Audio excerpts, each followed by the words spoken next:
конечно, вы больше, меньше, ну, примерно литр в час. Так, прилично как-то. Все в уме.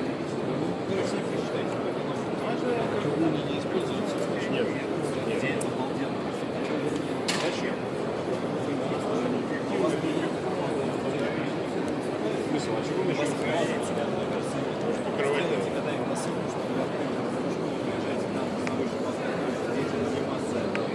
А так вообще как бы это. Берут?